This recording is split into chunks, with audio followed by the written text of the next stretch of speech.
Assalamualaikum warahmatullahi wabarakatuh. Saya Vendra Pratama Kusuma. Saya dari Prodi Manajemen Pendidikan Islam semester 1 kelas E. Pada kesempatan kali ini saya akan mempresentasikan materi yang berjudul Literasi Digital dalam Pembelajaran Multikultural. Yang pertama-tama saya akan menjelaskan terlebih dahulu literasi digital. Literasi digital bukan hanya kemampuan yang mengoperasikan teknologi, tetapi kemampuan berpikir kritis, etis, dan kolaboratif dalam memanfaatkan informasi di ruang digital yang multikultur. Yang artinya siswa itu tidak hanya mampu menggunakan internet, tetapi juga mampu memilah informasi yang berinteraksi secara bijak dan menghargai keberagaman budaya. Nah, disinilah peran guru teruji, terutama guru pendidikan agama Islam, yaitu peran guru pendidikan agama Islam itu sangat penting sebagai pembimbing nilai di tengah keragaman identitas yang di dunia digital. Baik, yang pertama, mengapa literasi digital penting dalam pembelajaran multikultural? Ada 3 alasan utama, yaitu keberagaman budaya semakin kompleks, informasi tidak lagi netral, lalu ada pembentukan karakter multikultural. Yang pertama saya akan menjelaskan terlebih dahulu keragaman budaya semakin kompleks. Saat ini hidup di dalam dunia sosial yang sangat beragam, terutama melalui internet. Contohnya di media sosial ini siswa bisa berinteraksi dengan teman dari berbagai daerah, berbagai pulau, dari bahkan sekarang bisa dari negara ke negara berteman itu.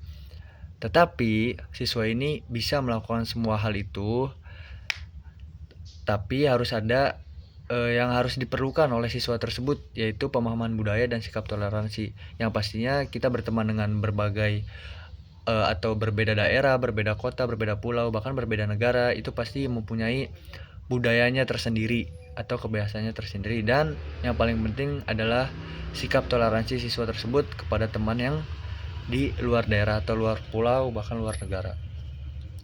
Lalu yang kedua, ada informasi tidak lagi netral.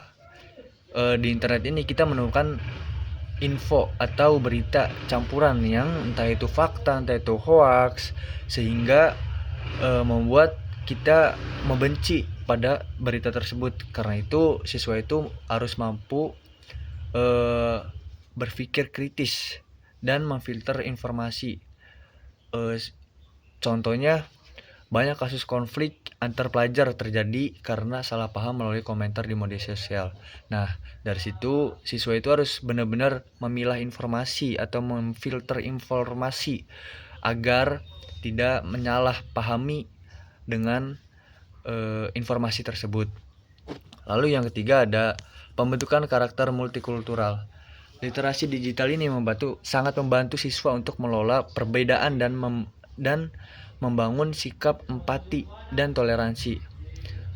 Nah, dari situ hasil penelitian tersebut menunjukkan bahwa literasi digital yang baik mampu memperkuat kerukunan dan mencegah konflik di sekolah.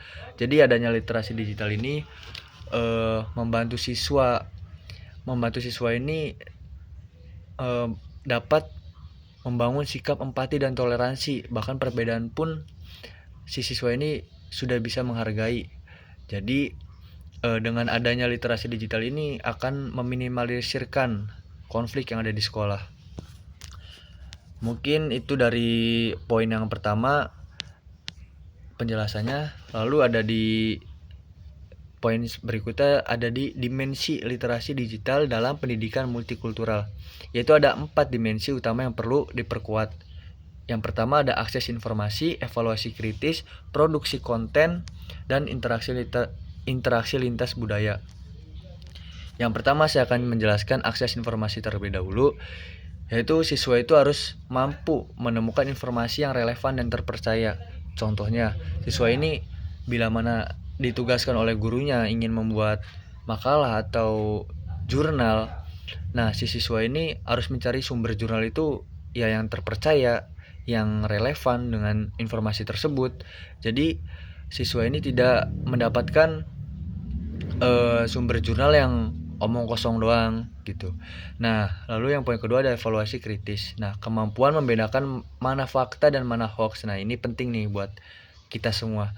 Contohnya saya dapat berita nih di sosial media atau di media sosial.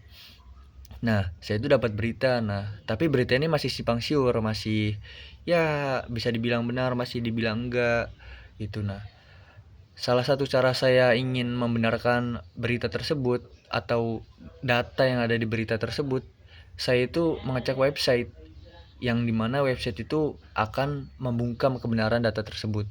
Nah, data tersebut benar atau tidak. Nah, saya akan mengecek di website yaitu yang bernama Cek Fakta, lalu ada Kominfo dan media kredibel. Dari situ kita bisa tahu benar atau tidak, valid atau tidak data berita tersebut. Lalu yang ketiga ada produksi konten. Nah, konten ini tidak hanya menjadi konsumen tetapi juga pembuat konten yang etis. Jadi contohnya kita itu membuat video edukasi budaya lokal, atau ya kita bisa lihat kalau di poster-poster sekolah itu kayak poster digital anti bullying. Nah, di situ kita dari membuat video edukasi, semisal edukasi agar tidak menjadi bullying di sekolah bagaimana. Nah, dari situ kita bisa menjadi pembuat konten yang etis. Lalu yang keempat ada interaksi lintas budaya. Teknologi membuka peluang kolaborasi antar budaya. Contohnya diskusi daring antar sekolah. Jadi diskusi itu diadakan di sekolah si A. Lalu si A ini ingin diskusi melalui sekolah B, tetapi karena berhalangan dengan jarak yang jauh, jadi sekolah si A dan sekolah si B itu melakukan daring, yaitu daring antar sekolah. Bisa daringnya tentang video conference proyek budaya tuh bisa. Nah, jadi itu yang dimaksud dengan interaksi lintas budaya. Nah, berikut itu poin-poin yang dimaksud dengan dimensi literasi digital dalam pendidikan multikultural. Lalu ada yang keempat, integrasi literasi digital dalam pembelajaran multikultural. Di sini ada beberapa strategi yang implementatif. Yang pertama ada pembelajaran aktif berbasis teknologi. Yang kedua ada penguatan kompetensi digital guru. Yang ketiga ada inovasi media e-learning. Yang keempat ada pembentukan karakter multikultural berbasis digital. Di sini seperti biasa saya akan menjelaskan terlebih dahulu. Mungkin bukan menjelaskan, akan memberikan contoh pada poin yang pertama yaitu pembelajaran aktif berbasis teknologi. Contohnya itu project based learning atau analisis video, diskusi daring, dan presentasi digital lintas kelompok. Nah, seperti yang tadi saya sudah sampaikan, yaitu seperti kayak diskusi antar kelompok aja, bisa diskusi secara langsung atau daring gitu kan. Nah, di sini project based learning kan kayak kita bisa melakukan Zoom, Google Meet, nah gitu. Itu pembelajaran aktif berbasis teknologi. Lalu yang kedua ada penguatan kompetensi digital guru. Nah, di sini pelatihan e-learning, pembuatan konten digital dan manajemen kelas virtual. Lalu yang ketiga ada inovasi media e-learning. Nah, ini media e-learningnya nih. Media untuk menggunakan diskusi bila mana dilakukan diskusi daring, yaitu menggunakan LMS, video interaktif, game edukasi, mungkin bisa simulasi budaya. Lalu ada yang terakhir pembentukan karakter multikultural berbasis digital, yaitu dimana kita harus menanamkan nilai toleransi, anti diskriminasi, moderasi, dan empati. Nah, berikut adalah poin-poin yang menjadi integrasi literasi digital dalam pembelajaran multikultural. Lalu yang kelima ada peran guru dan sekolah. Yang pertama-tama guru itu sebagai fasilitator multikultural digital yang bertugas menyediakan materi yang inklusif, memediasi diskusi, dan menciptakan ruang aman digital. Lalu yang kedua, sekolah itu sebagai ruang edukasi multikultural melalui kebijakan anti bullying, penyediaan infrastruktur digital, serta kurikulum responsif. Nah, jadi peran guru dan sekolah ini, guru yang menyediakan materi dan sekolah yang menyediakan ruang buat edukasi atau diskusi gitu. Nah, di sini ada tantangan. Ada beberapa tantangan sebenarnya yang dihadapi, yaitu di antara lain adalah ketimpangan akses digital. Lalu ada rendahnya literasi guru, konten digital bias, ujaran kebencian, dan belum terintegrasinya kurikulum. Mungkin di sini ada rendahnya literasi guru, ya mungkin ada yang guru yang sulit untuk komunikasi depan umum, tetapi dia ya mengasih tugas terus gitu. Jadi di situ mungkin akan menjadikan tantangan sebagai guru, bagaimana dia harus ya bisa komunikasi di depan siswa-siswanya tuh.